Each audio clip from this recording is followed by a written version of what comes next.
Eto mabilis lang, how to mark a range. Idea lang 'to, So, ang una niyong gagawin, remember yung EMMA 10-20 saka yung EMMA 100-200, parehas lang yun yung movement ng nilang mabilis. Mabilis yung 10-20, yung 100-200 mabagal. Anyway, dito ang gagamitin natin yung 10-20. Ito, EMMA 10-20. So, maghanap ka ng impulse. Impulse yan, eh. Impulse yan, no? Tingnan mo ang haba, oh. Luwag, oh. Kaya hanapin mo muna, 10-20. Dito siya nag-umpisa, doon siya nagsara. So, kung magre-ranging ka, yun ang kukunin mong range, right? Pero, ah, systematic pagkuha mo ng range. So, ang range nito is dapat parehas yun eh. Pero eto. So, 886. Ito ang range niyan. So, itong tatlong to. Pero ang gagawin natin is either gawin mong stop loss to. Gawin mong SL yan. And then ito ang entry mo.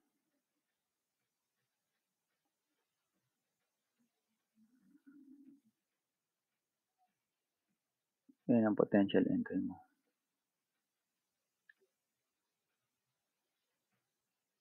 Yan. Tapos ito yung potential entry. Or baliktad. Anyway, either those two. Yan. Potential entry mo. 0.79 saka 0.75. So, yan yung range mo. Pwede kang mag-SL din dito ng 2% kung gusto mo. 2% minus 2%. SL yan. Minus 2%. Nasa yun na yan. Pero yun yung ranging mo. Diyan ka maghahanap ng short. Right? And then, kung nagawa mo na yan, maghanap ka naman ng ranging sa long. Dito naman sa kabila, di ba? From here, sama mo na yung wick.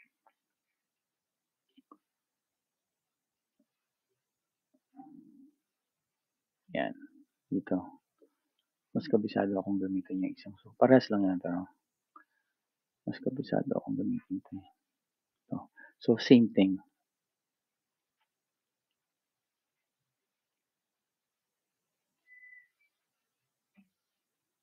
So, ano yung pinakamataas?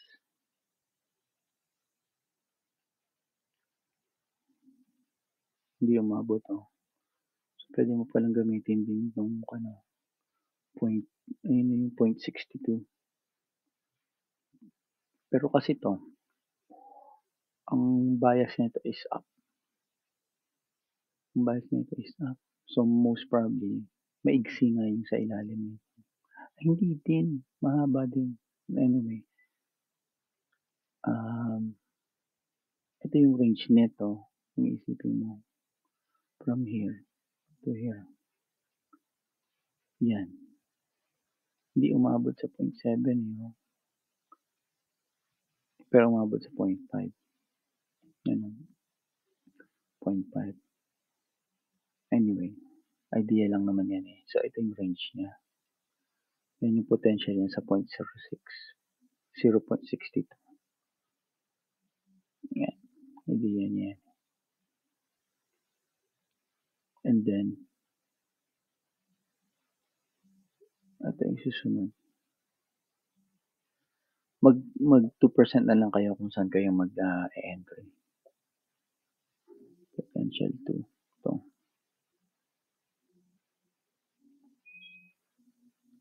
Potential 2.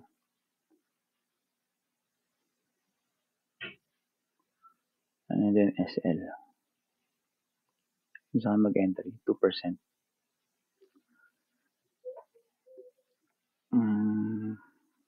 Minus 2%. Minus 2%. Yan. Yun yung idea ng ranging ko.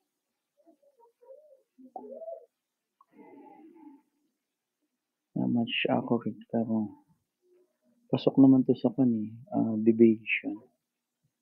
Dito kasi nag-start talaga yun sa 0.5 eh. Kaya lang, ayaw mo naman mag-enter sa 0.5, di ba?